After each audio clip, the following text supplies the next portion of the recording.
Happy Monday, happy Monday, happy Monday. We are here having our weekly Monday night situation. And today we are having Money Monday. I am Kimberly of Kimberly's Conquerors, and I am super excited to be here co-hosting with my dear friend, Farrah Lee Firecracker Fontaine Felix of Ferris Firecrackers. Give All us a the little F's. hello. I know so many F's. All the F's. Thank you so much. I'm so excited to be here with you, Kim of Kimberly's Conquerors. And I'm just excited for the conversation we're going to have tonight. I love hanging out on Mondays. And let's get into it. Yeah, let's do it. So, for those who don't know, before I was Kimberly of Kimberly's Conquerors, I was Kimberly of Ferris Firecrackers. So, the Firecracker organization was the unit that I was born into all those years ago. It seems like just yesterday I was a firecracker. But I have heard so many times, but I love, love, love to hear the story, Farrah, about how your journey in Mary Kay began. Like, how did you start? What were you doing when Mary Kay found you? And what were the things that you felt you were super, super good at before you even got started here? Oh, that's a great question. Thank you for asking, Kim. And it's so funny because you know how many people will say, like, I'm the least likely to start a Mary Kay business. But seriously, I was one of the least likely people to start a Mary Kay business. Okay. Same. Yes. When Mary Kay found me, I was practicing law. I had done all the things that you're supposed to do. I've gotten all the pieces of paper. I'm from Miami originally, and I went to the University of Miami undergrad. I then went to law school in Washington, D.C. I clerked for a federal judge. I had all the prestige. I was working for a law firm, dressing up in a suit every day, like living the dream, going to the 27th floor in downtown Miami. And I felt so grown and such an adult when I first started. And that was when I first started my professional life in 2006. And by 2008, the dream that I thought was the dream had fizzled out. And God has a sense of humor because I, at the time, was looking for something else, thinking about transitioning out of being a lawyer at a law firm and thinking about something else. And I thought the natural thing would be being at a law school, maybe being a professor. The problem is when you work at a law firm, you make this amount of money. And when you're a professor, you make, let's just say, below the screen amount of money. I was going to say, I can't really. You can't even see my hand. Okay? So these are all the things percolating in my mind. And around that time, it's going to be December of 2008, I get a call from my cousin, and she says, I'm so excited. I just started a Mary Kay business. Now, I had never heard of Mary Kay. I didn't know anything about Mary Kay. I was not a makeup wearer. I just barely washed my face. I wasn't that type of person. I had a vague knowledge that Mary Kay was maybe for older women, and maybe people that didn't have college degrees would do this as a business. So it was never something that I thought I would do, right? And my cousin graduated from Duke, so I was like so curious, like, okay, that sounds fun. But I knew she did love makeup, and so she seemed like the type of person that would do Mary Kay, right? But I still was not thinking in my mind, I'm going to do a business like this. So she calls me and she asks me to host a party for her, which I was happy to do.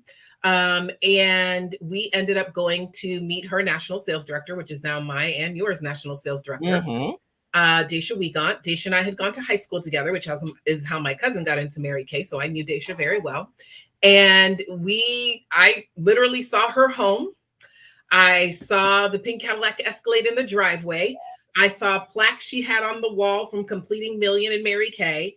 And I didn't know what Mary Kay was about, but I knew when you know someone that has legitimately succeeded in something, right? I knew that it was legit, and my curiosity was piqued. And so I left her house silently deciding I'm going to be a Mary Kay consultant. That's it. Literally, I was like, if this is possible from doing Mary Kay, I'm going to be a Mary Kay consultant. Right. And I called my mom, and my mom quickly dissuaded me of that. So, but I did it anyway. and the rest is history. I think the second part of your question is, what do I think I did well? I was an extremely obedient consultant. Mm. What I love about Mary Kay is when you start a Mary Kay business, you're in business for yourself, but not by yourself. I Thank had a goodness. mentor in Daisha from day one, and I did what she told me to do. And that led to me earning my first car within 7 months, becoming a sales director, moving into the top 5% of Mary Kay within my first 3 months, top 1% of Mary Kay within my first 7 months, becoming a sales director. And I've still always been obedient since then. So that's a little bit of my journey and how I got here. Oh my goodness. So the funny thing is that there is so much like overlap there. And then there's these ways where you and I are so distinctively different in the journey. So for me, like I too did all the things. Like I checked all the boxes. I did all of the things, like I went to undergrad. I have a bachelor's in business management. I have a master's degree in accounting and financial IT. I sat for the CPA exam and passed it. I worked in corporate finance for years and years and years and years and years. And I never knew that December 2008 was when your cousin came down and asked you for the party. So here's what's funny. In December of 2008, I went to work one day thinking, these people are going to create a position for me because I just did something really amazing. And what happened was I went to work that day and they were like, ooh, yeah. So we need to do a reduction in force. Turns out the economy is in the toilet and thanks for coming. Please leave. Wow, December 2008. What was in orbit It around was then? something in the air. There was something in the air in addition to Oh, I didn't the know that. I did economy. not know that. I did not know that. Yeah. So I found myself for the first time ever without a job. And Mm, I was, I mean, a fish out of water. I'd literally never not had a job since I was like 13 years old. mhm, So having already spent a great deal of time after college and even graduate school, I guess, having spent a great deal of time revisiting my artistic kind of background, my baseline, all the arts education people were like, "Ooh, come do this residency. Ooh, come teach this workshop. Ooh, come do this thing." And I was like, "Ooh, you guys, I mean, like, I don't want to commit to this 5-week program because my real job's coming." And I kept kind of pushing the people off and pushing them off and pushing them off. And after a few months, I was like, I mean, it kind of seems like I should go work for the people who want me instead of trying to work for the people who were like, your resume is awesome. You have so much experience. We went with the other person. It wasn't that fun.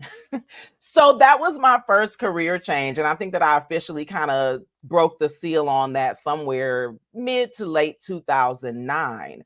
So happily just doing that, feeling as though I had found my passion, really working in my gifts.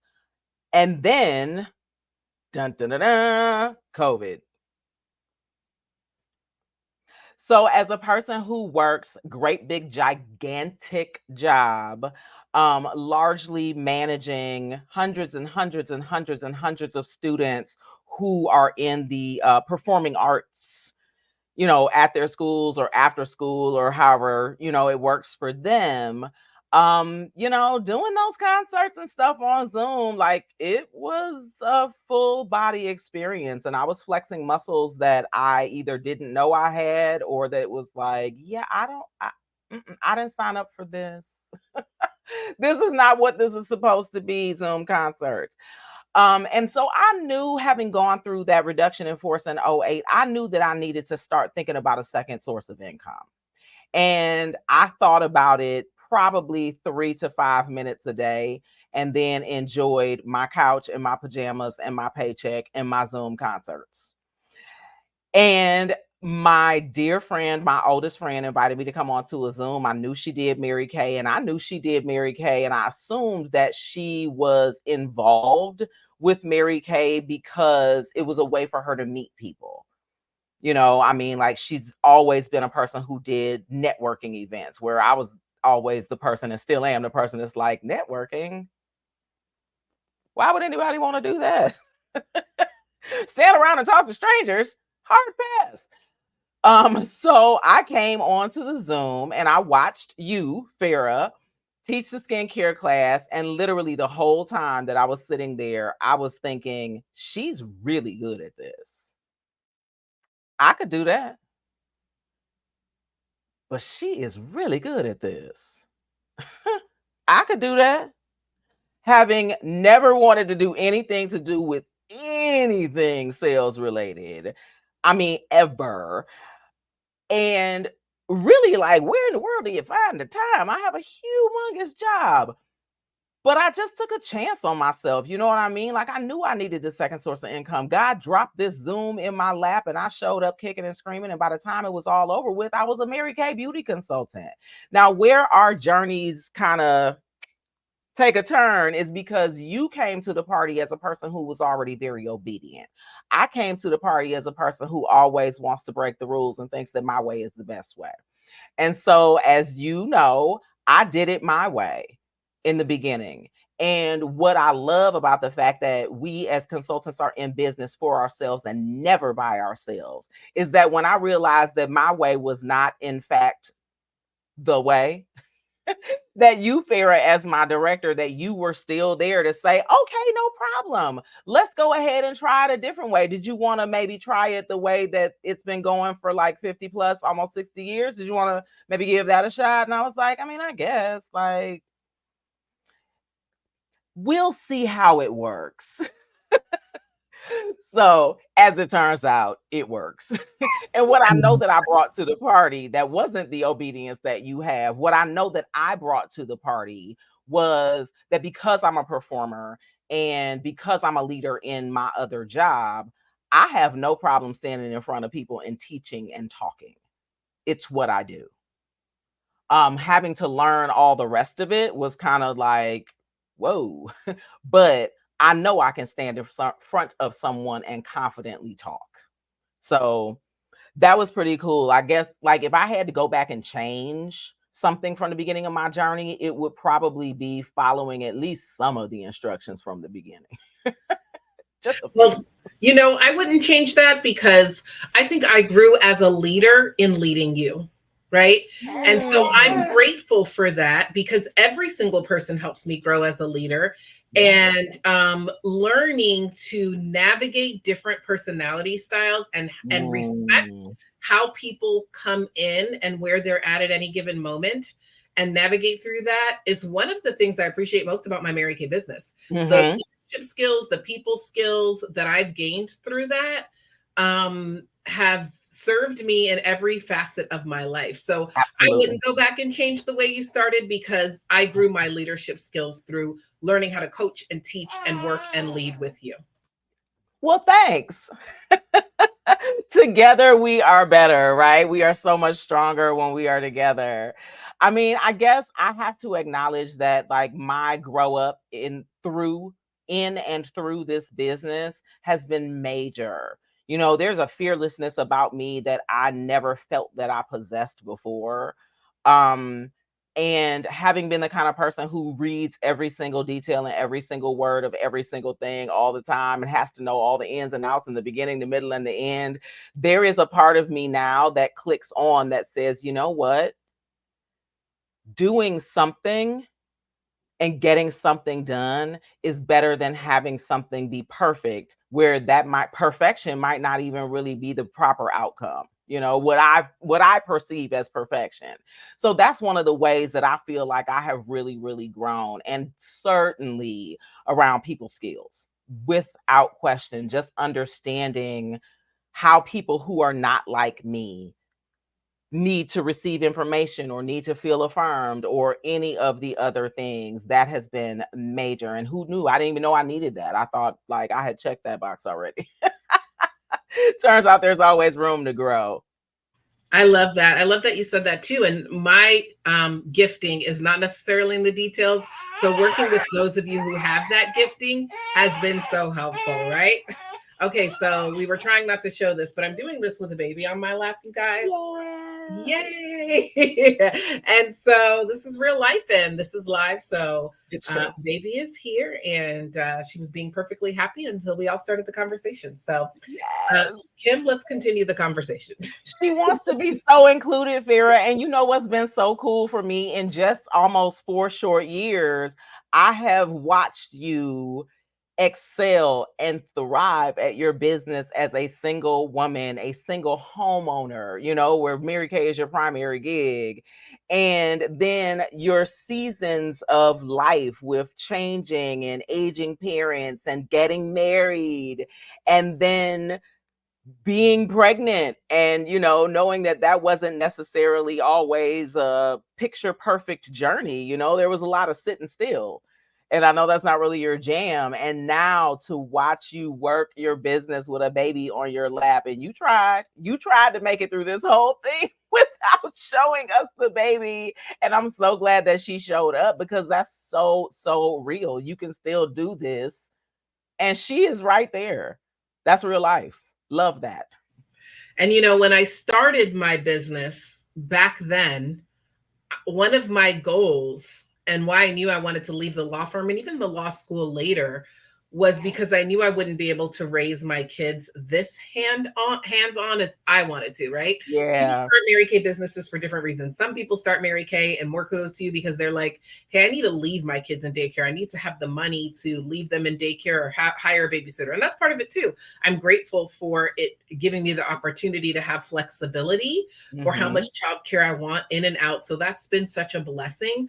But in order to be what I wanted to be and have the time that I wanted to have with my child, for me, in the jobs that I worked in corporate America, it was not going to be possible.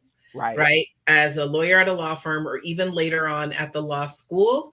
So even though the baby just made an appearance when she wasn't supposed to, it's still, I'm living my dream right now. And Mary Kay is a huge part of what has allowed me to do that. Yes. Yeah, I get that. This is the part of my world at the moment that brings me so much joy. And I have to say that I'm so glad that I just said yes. You know what I mean? Like the day that I said yes, it was one of those rare moments where I didn't overthink it. I didn't talk it over with anybody. I didn't do a whole lot of the ins and outs that I usually do before I make a decision. Now, certainly the next day I woke up like, okay, so here's how this is going to go. I'm not telling anybody that I do this, because I was afraid that people would judge me or like look at me sideways. Like, I have a million degrees. I have a gigantic job. I wore makeup, but I would put on the bare minimum. Like, a lot of people hear me talk about like the makeup look that's like, oh, an attempt was made.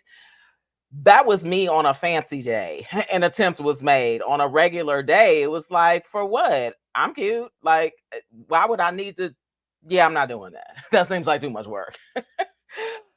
And I was just terrified to tell anybody that this was a choice that I had made, or even why or how I landed at this decision. So getting past that fear on the front end was major, because I just didn't want anybody to know. Listen, Kim, I think that's so normal for every one of us, right? No matter Yeah. where you at, unless your mom is a Mary Kay consultant, like maybe my daughter Yeah. will say, I grew up and wanted to be a Mary Kay consultant.